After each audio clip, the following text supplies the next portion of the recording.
little time since the accident actually happened, and the crash, whatever you want to call it, and it's kind of hard to describe what you go through. I know other guys out there have crashed their cars and been through stuff like that, so I know me crashing mine isn't no different or a bigger deal than anybody else crashing a car if it's $5,000 or it's, you know, the unforeseen amount of money I have in this rig. But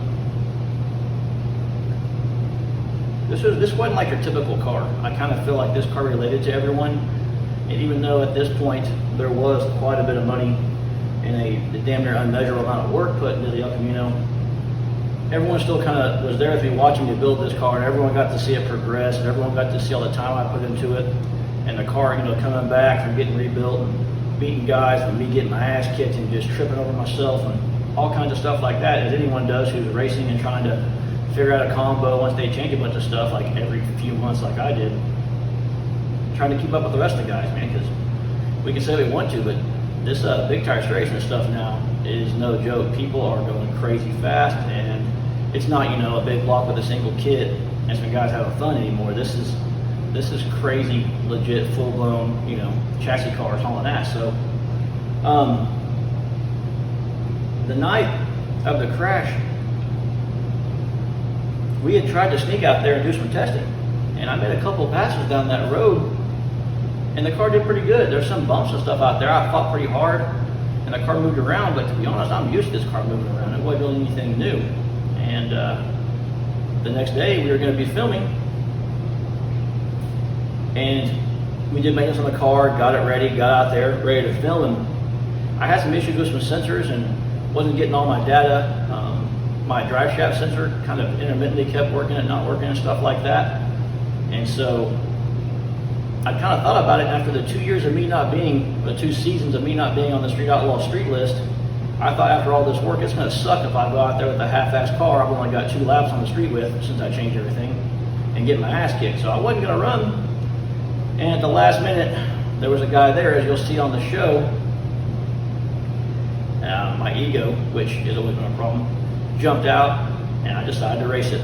So I did, and I got the right lane. He won the coin toss, which I'm sure they'll show all this stuff, so I don't want to give too much away, but I got treated. I couldn't see. There's these cars have this here typically is like right here on that side where Chief went back and hit the light, and I really can't see a whole lot, so I'm in the car like trying to dodge around the damn A-pillar, and he got the jump on me, but it wasn't bad. The car took off pretty well, and he wasn't real far out. I felt it unload and move around, typical.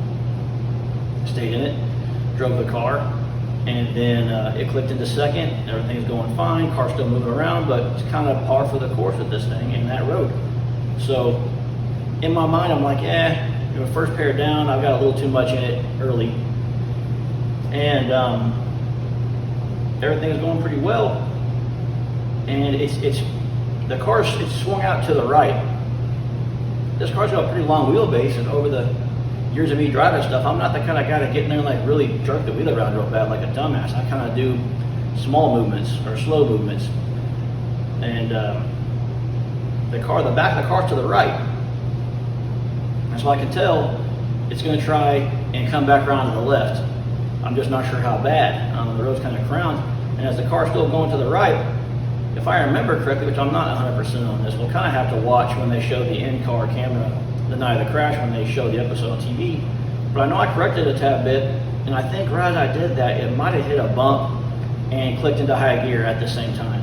And at that point, the car just spun the fuck around, like full blown. And so, you guys have seen stuff on the set, I don't want to say set, but the road, which I'll get to that whole road, you know, thing eventually another time. But it's a production company. We're filming a TV show, guys. This isn't, you know, I'm not going to bullshit anybody. So from their standpoint, as a liability, we're racing on a road that's in a certain town, like a real street in a regular town. And that town has, you know, fire hydrants, street lights, miscellaneous stuff. And the safety personnel put stuff there in place to protect the liability of the production company and also to try and make some kind of cushion for us in case we go plowing into something like a dumbass. And as it came back around to the left, I knew at that point that I was in trouble. And I'm still really calm in the car. Nothing's really like alarming me. And I think I let out the gas a tad bit. And so at that point, I'm looking at this big ass curb. And I'm going, okay, I'm probably going to buy a couple wheels and maybe a front end and maybe like some shocks or suspension pieces up here in this part of the car. But I also know either way, that's probably going to happen. So, of course, nickname Kamikaze, I do what I do. I jack back in the throttle like a full-blown dumbass. And at that point, like a fraction of a second later, which felt like 30 minutes to me, honestly, I was like, yep, done fucked up. Like we're crashing. And so I know I'm going off the road. I try to get the car to slow down, not happening. And there was some kind of SUV or something there with a barrier behind it. And to be honest, I plowed through that. I was thinking it was going to be pretty gnarly, and I plowed through that like it was nothing. I don't think the car even slowed down. And the whole front suspension, the front end, the fuel cell, all kinds of stuff goes blowing off the car. The windshield actually came apart. And I can't say too much if that was the actual car like crunching in or if something went through it. I really can't tell. I can't tell you. But it did that. And so it went through that. And I was kind of like, okay, that wasn't so bad. Like, we're whatever. And the car's, we're still scooting along pretty good. And there's a massive concrete barrier a little bit past that. It's probably, I'm going to say 3 feet wide, probably 3 feet to 4 feet tall, and maybe 6 feet long. And I see that, and I'm like, yeah, this one's going to suck. Like, that son of a bitch there ain't going to move. I'm going to blast this thing hard. So I kind of braced for impact at that point, and smashed that rig full blown. And that was a thud. Like, that was the one where that one hurt. And so the car bounced off that and goes spinning around. It tried to catch on fire. Thank God it didn't. A little fireball action happened. The car spun around, and it stops, and I'm sitting there, and it's kind of like, just damn, like, so there's that. I'm still strapped in the car, and stuff seems fine, and it's really quiet. It's like dead quiet. And if I'm not mistaken, Boosted, Chris, long-term buddy of mine, badass racer, gets to the driver's side window, and he's looking in the car, and my stupid ass is in there like I'm doing like a systems check. I'm like, my feet are still here, legs are still here, no bones are sticking out, arms are good, I'm good, nothing bleeding, nothing feels really crazy. And so I'm kind of looking around, and the passenger side of the car, which is in the middle of the street facing this way, which you'll see on the show, and Jeff and Ryan, Jeff Lutz and Ryan Martin, Fireball, they run up to the car, and I'm not sure how much I want to give away, but at that point in time, I kind of realized how serious everything was, because the look on those guys' faces will probably stick with me for a long time. I'm scared shitless of fire. I'm not real concerned with crashing and stuff, things like that. I think if you're racing cars in the street and you get in your car and you're kind of nervous or scared that something's going to happen, you might want to reconsider what you're doing, because the chances of us crashing or someone crashing doing this are pretty high if you're kind of asking for it.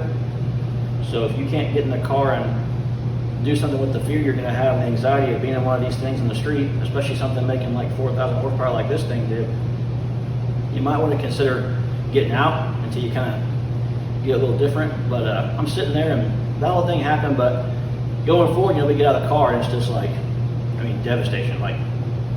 And it sucks.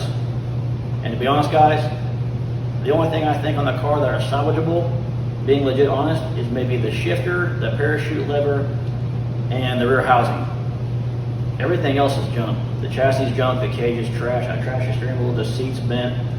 The front of the motor where the crank comes out, where the balancer is mounted, hit that second concrete block, and I'm pretty sure it tore the mains out of the motor. The cylinder heads are smashed up. The intake might be okay, I can clean the injectors. The passenger side turbo got flung into a field like a son of a bitch. And fuel pump got wasted, oil system got wasted, front struts, wheels. The transmission you saw in the picture is blown off the damn bell housing, which is wild. I'll get to that stuff in another video.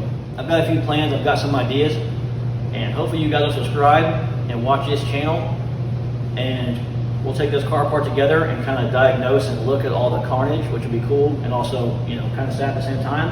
But we're going to get through that and then close that chapter. Keep checking things out. If you want to support me and this program I have, KamikazeMotorsports.com.